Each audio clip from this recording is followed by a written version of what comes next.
2023년 12월 31일 예수 마리아 요셉의 성가정 축일이며 가정 성화 주간 제1독서 집회서의 말씀입니다. 주님께서 자녀들로 아버지를 영광스럽게 하시고 아들에 대한 어머니의 권리를 보장하셨다. 아버지를 공경하는 이는 죄를 용서받는다. 제 어머니를 영광스럽게 하는 이는 보물을 쌓는 이와 같다. 아버지를 공경하는 이는 자녀들에게서 기쁨을 얻고 그가 기도하는 날 받아들여진다.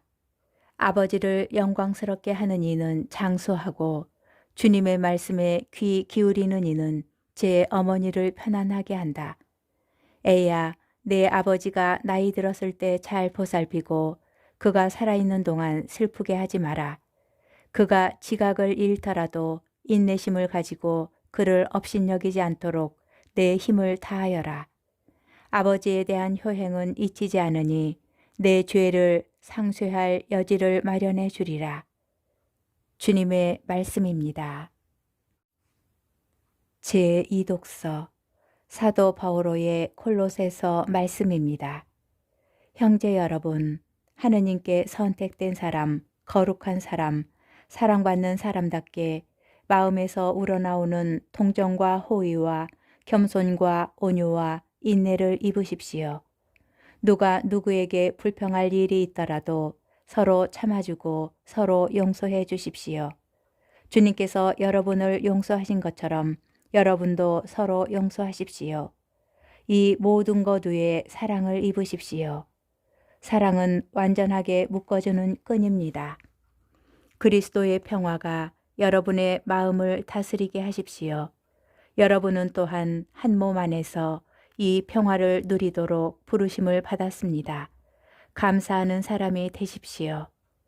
그리스도의 말씀이 여러분 가운데에 풍성히 머무르게 하십시오. 지혜를 다하여 서로 가르치고 타이르십시오.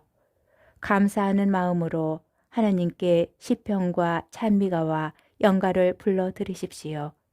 말이든 행동이든 무엇이나 주 예수님의 이름으로 하면서 그분을 통하여 하느님 아버지께 감사를 드리십시오. 아내 여러분, 남편에게 순종하십시오. 주님 안에 사는 사람은 마땅히 그래야 합니다. 남편 여러분, 아내를 사랑하십시오. 그리고 아내를 모질게 대하지 마십시오. 자녀 여러분, 무슨 일에서나 부모에게 순종하십시오. 이것이 주님 마음에 드는 일입니다. 아버지 여러분, 자녀들을 들볶지 마십시오. 그러다가 그들의 길을 꺾고 맙니다. 주님의 말씀입니다. 복음, 루카복음 2장 22절에서 40절의 말씀입니다. 모세의 율법에 따라 정결례를 거행할 날이 되자 예수님의 부모는 아기를 예루살렘으로 데리고 올라가 주님께 바쳤다. 주님의 율법에 태를 열고 나온 사내 아이는 모두 주님께 봉헌해야 한다고 기록된 대로 한 것이다. 그들은 또한 주님의 율법에서 산비둘기 한 쌍이나 어린 집비둘기 2마리를 바치라고 명령한 대로 제물을 바쳤다. 그런데 예루살렘에 시메온이라는 사람이 있었다. 이 사람은 의롭고 독실하며 이스라엘이 위로받을 때를 기다리는 이였는데 성령께서 그 위에 머물러 계셨다. 성령께서는 그에게 주님의 그리스도를 뵙기 전에는 죽지 않으리라고 알려주셨다. 그가 성령에 이끌려 성전으로 들어갔다. 그리고 아기에 관한 율법의 관례를 준수하려고 부모가 아기 예수님을 데리고 들어오자 그는 아기를 2팔에 받아안고 이렇게 하느님을 찬미하였다. 주님, 이제야 말씀하신 대로 당신 종을 평화로이 떠나게 해주셨습니다. 제 눈이 당신의 구원을 본 것입니다. 이는 당신께서 모든 민족들 앞에서 마련하신 것으로 다른 민족들에게는 계시의 빛이며 당신 백성 이스라엘에게는 영광입니다. 아기의 아버지와 어머니는 아기를 두고 하는 이 말에 놀라워하였다. 시메온은 그들을 축복하고 나서 아기 어머니 마리아에게 말하였다. 보십시오. 이 이야기는 이스라엘에서 많은 사람을 쓰러지게도 하고 일어나게도 하며 또 반대를 받는 표징이 되도록 정해졌습니다. 그리하여 당신의 영혼이 칼에 꿰찔리는 가운데 많은 사람의 마음속 생각이 드러날 것입니다. 한나라는 예언자도 있었는데 푸누엘의 딸로서 아세르지파 출신이었다.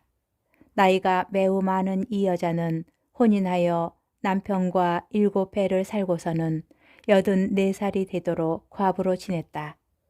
그리고 성전을 떠나는 일 없이 단식하고 기도하며 밤낮으로 하느님을 섬겼다. 그런데 이 한나도 같은 때에 나와 하느님께 감사드리며 예루살렘의 속량을 기다리는 모든 이에게 그 아기에 대하여 이야기하였다. 주님의 법에 따라 모든 일을 마치고 나서 그들은 갈릴레아에 있는 고향 나자렛으로 돌아갔다. 아기는 자라면서 튼튼해지고 지혜가 충만해졌으며 하느님의 총애를 받았다. 주님의 말씀입니다. 오늘의 묵상. 오늘 우리는 예수님과 성모님 그리고 요셉 성인께서 이루신 성가정을 기억합니다.